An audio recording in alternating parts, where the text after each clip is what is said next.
আমার বিরিয়ানি খেতে ইচ্ছে করছে, আমার তোমাকে দেখতে ইচ্ছে করছে, আমার ইংরেজি শিখতে ইচ্ছে করছে।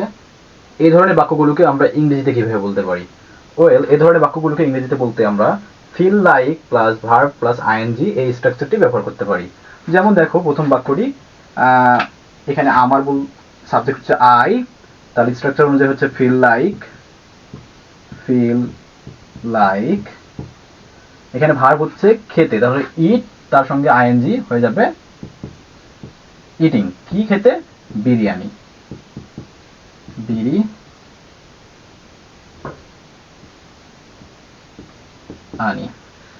আমার তোমাকে দেখতে ইচ্ছে করছে, তাহলে আই ফিল লাইক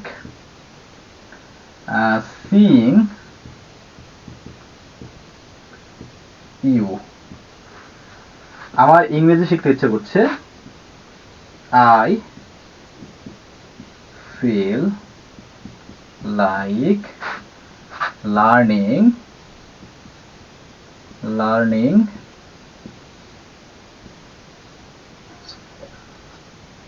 English.